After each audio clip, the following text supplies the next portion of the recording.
네, 오래 참음은 그리스도로 깊게 숨을 참다라는 의미입니다.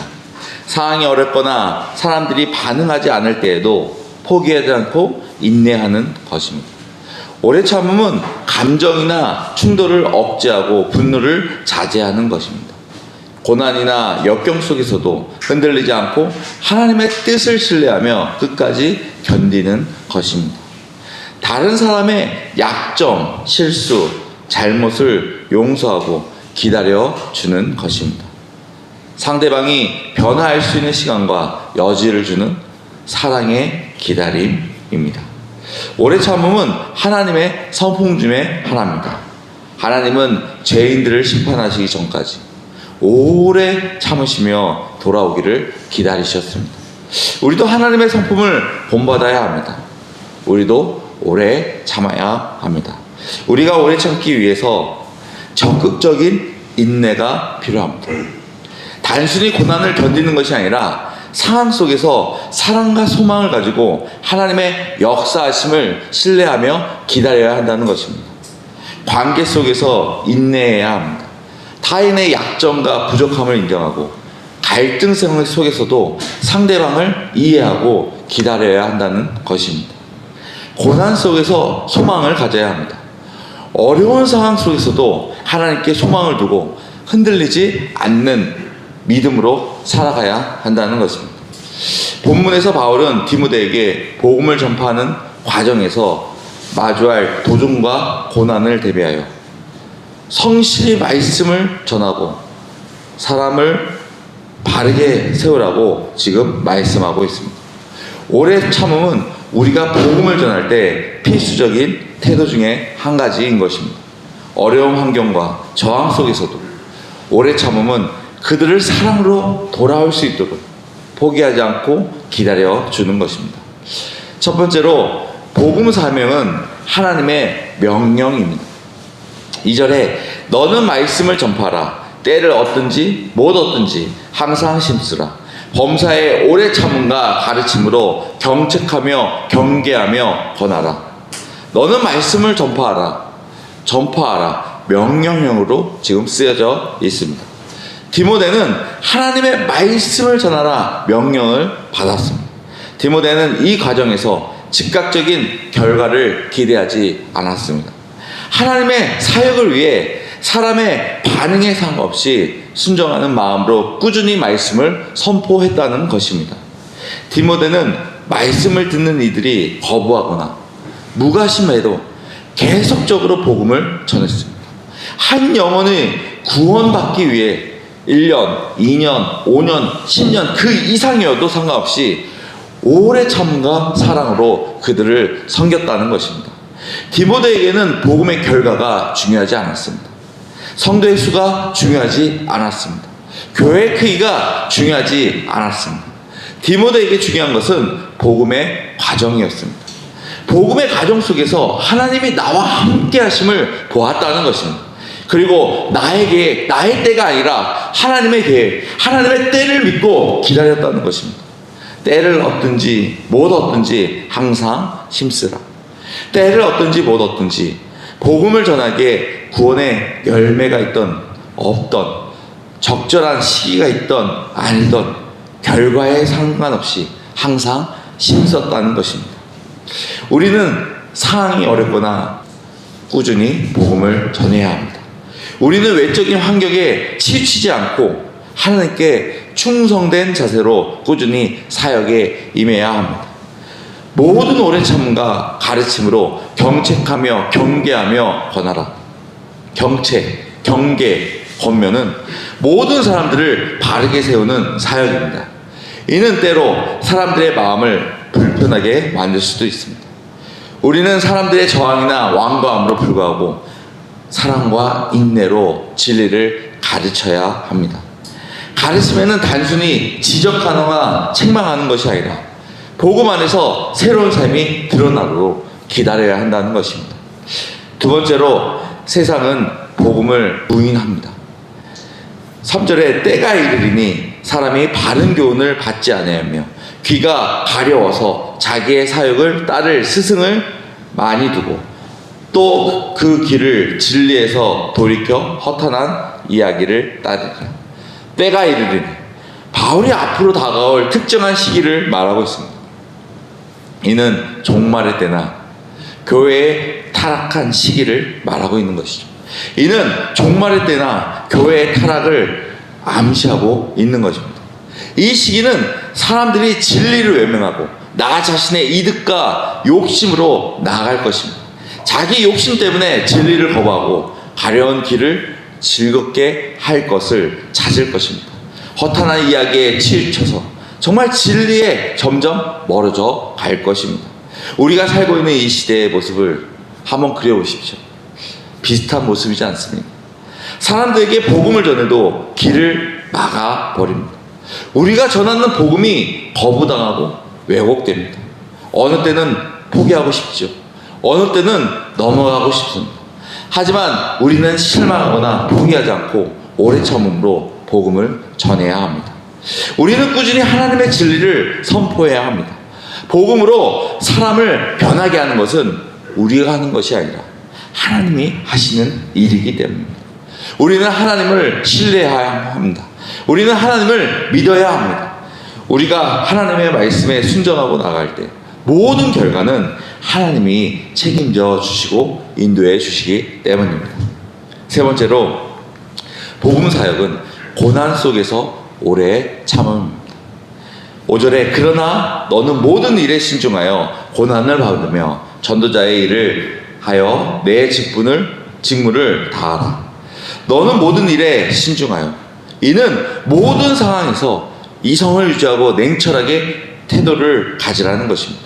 디모데는 복음을 전하면서 혼란스럽거나 도전적인 상황에 처할 때도 감정이나 두려움에 치우치지 않고 침착하게 인내하며 기다리며 나아갔습니다. 우리는 복음을 전하면서 영적 싸움과 갈등 속에서 항상 하나님께 집중하며 깨어 기다려야 합니다. 고난을 받으며 바울은 디모데에게 고난을 피하지 말고 받아들이라고 지금 권면하고 있습니다. 우리가 복음을 전할 때 핍박과 고난이 있을 수 있습니다.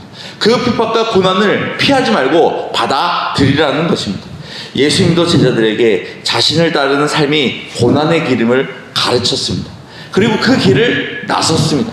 제자들에게 그 길을 피하지 말고 가라고 하셨습니다. 우리가 예수님의 길, 복음의 길을 따라간다면 우리에게도 당연히 고난의 길이 따를 것입니다. 고난 속에서 믿음을 지키시기 바랍니다. 고난 속에서 하나님의 도우심을 신뢰하시기 바랍니다. 고난, 세상의 핍박과 사역의 그 어려움 속에서 두려워하지 말고 복음 전하기에 힘쓰는 여러분과 제가 되기를 원합니다. 새 직무를 다하라. 디모데는 복음 전도자의 일을 다하며 내 직무를 다하였습니다. 디모데는 다른 일이 아니라 복음 전파를 최우선으로 삼았다는 것입니다. 복음 전파에 목숨을 건 것이죠. 디모데는 행위로서 상을 원한 것이 아니라 은혜 때문에 복음을 전한 것입니다. 많은 형제자매들이 신앙생활 가운데 성장하지 못하는 이유는 행위로서 은혜를 찾기 때문입니다. 이는 예수 그리스도를 통해 구원의 문이 열렸는데 그 구원의 문에 들어서면 하나님의 자녀 상속권을 이미 받았는데 아직도 율법 시대 종의 신앙생활을 하고 있는 것입니다. 예수 그리스도가 이루신 은혜를 작게 보는 것이죠. 소심하게 보는 것입니다. 예수님의 사역은 완벽한 구원을 주셨는데, 예수님의 사역은 완벽한 은혜를 주셨는데 아직 그 구원과 그 은혜를 만족하지 못하고 있는 것이죠. 여러분과 저 하나님의 은혜 때문에 직무를 다하시기 바랍니다. 최선을 다하시기 바랍니다. 그래서 우리는 하나님의 사역, 교회의 직분에 충성을 다해야 합니다. 복음을 전하는 것이 단순한 활동이 아니라 삶의 목적, 사명이어야 한다는 것입니다. 모든 상황 속에서 예수 그리스도를 증거하는데 힘쓰는 여러분과 제가 되기를 원합니다.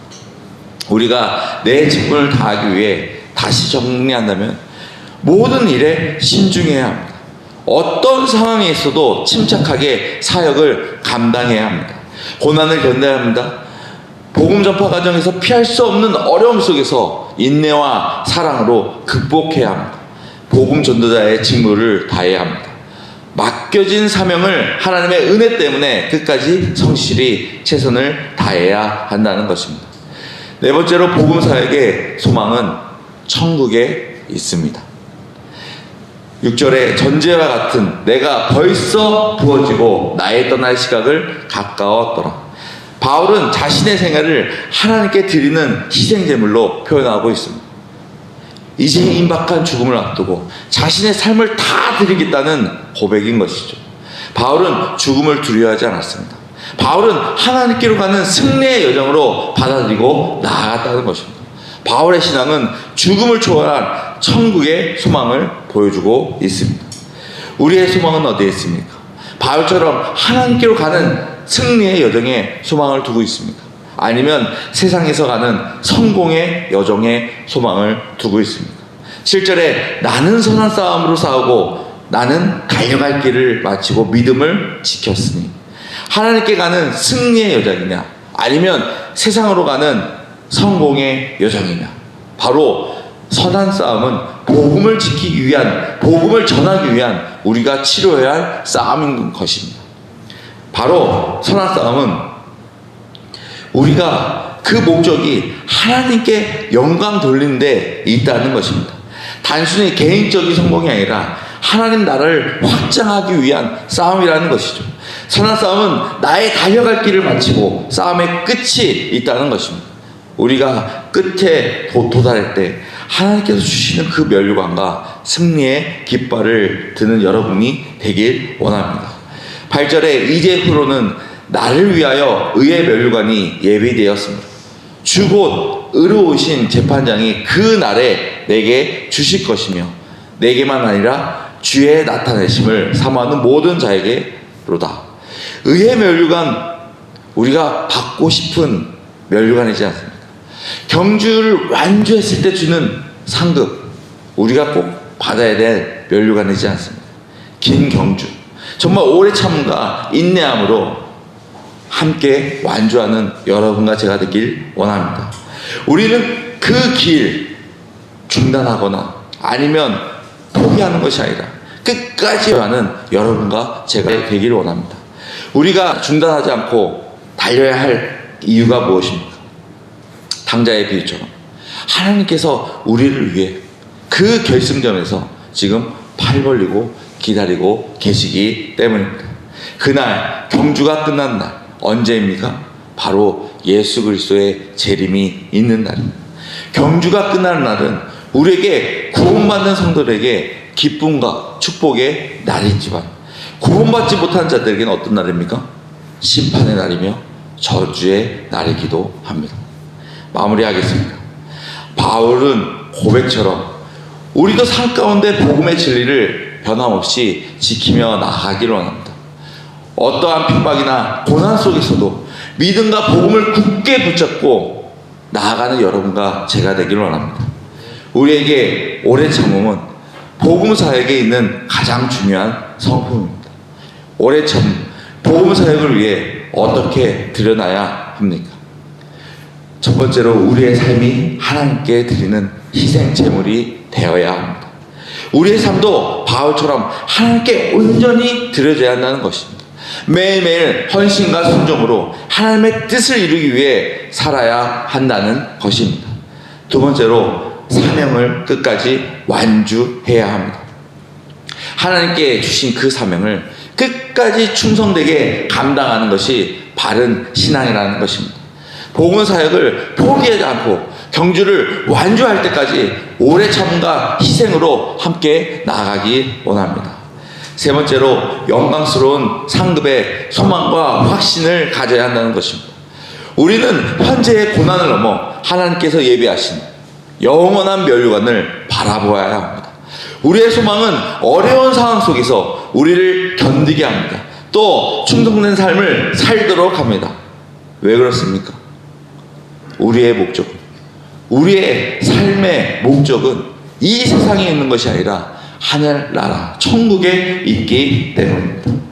오래 참음은 복음사에게 중요한 성품입니다. 하나님도 오래 참으셨습니다. 예수님도 오래 참으셨습니다. 누구 때문입니까? 우리 때문에 우리를 하나님의 자녀로 삼아주시기 위해 우리가 마땅히 하나님의 사역을 이어가야 하는 바로 이유는 하나님이 먼저 우리를 사랑하셨고 오래 참으셨기 때문입니다. 하나님의 사역을 위해 여러분과 저 함께 뛰어가기 원합니다. 긴 경주에 함께 동참하기 원합니다. 결승전에서 바로 여러분과 저를 기다리고 계신 그곳에 우리가 다시 한번 만나는 여러분과 제가 되길 원합니다.